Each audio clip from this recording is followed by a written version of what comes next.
it doesn't take a good mapper to know if a map is bad, but it does take a good mapper to know why a map is bad. And if you want to become a good mapper, then a lot of it starts with actually being able to know the difference between a high quality map and a low quality map. So sometimes people reach out to me and ask if I can check out their map or give feedback on it. And especially if you're a newer mapper, my sort of catch-all advice is to take some maps that you already really like and go to the editor of those maps and really try to analyze what exactly about the note placement or the representation of the rhythm, what exactly about that map makes it fun for you. And then sort of see if you can emulate that in your own maps. And OSU mapping is a lot like art, so to speak, where sort of throughout the years, it has sort of evolved and people emulate their maps off of each other's. People take huge inspiration. People sometimes like basically model after the patterns that they find in other mappers that they like and sort of recycle those concepts that really work. And then over time, they end up innovating with those patterns and sort of developing their own style. But it really starts with just figuring out what works and trying to be able to at least do that. And also sort of having an understanding of why those patterns work in the first place and not some other way of mapping.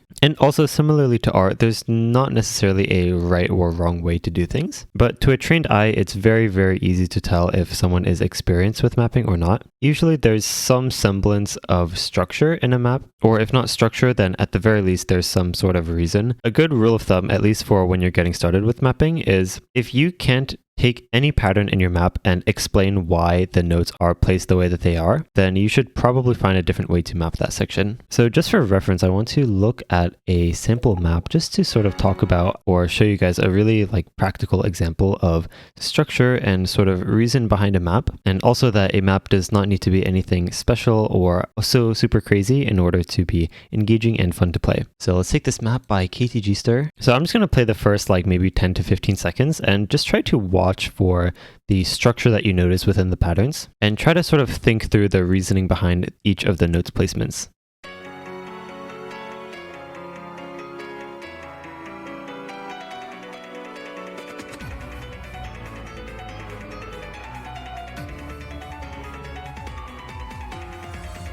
So this map is a pretty simple example, but just practicing like looking at a map and being like, okay, what exactly is going on here? What's the structure and what is sort of the reasoning or logic behind the note placement? Also, another good rule of thumb, especially if you're a beginner mapper, usually you can tell how experienced a mapper is by pressing Ctrl A and looking at how much of the playfield the mapper used. So if I press Ctrl A here, chances are so you can see that pretty much all the edges and corners are sort of reached throughout the entire map, as well as obviously everything in between. So really try to make use of everything in the playfield. And if you're like making a space stream, for example, that's like, right, and then you run out of space, you might want to find a different pattern or try to map it in some other way. Running out of space when you're trying to make a pattern and then like still trying to kind of make it work is like trying to fit a square peg into a round hole. And then when it doesn't work, you just kind of like saw off the edges of the round hole so that the square peg can actually fit. Obviously, that's not really the right way to do it. So yeah, just a fair warning there, but hopefully you guys found this somewhat helpful. And if there are any very experienced mappers watching this, then hopefully I didn't get anything too wrong. I'll have this map linked in the description in case you guys want to check it out. But yeah, that's about it.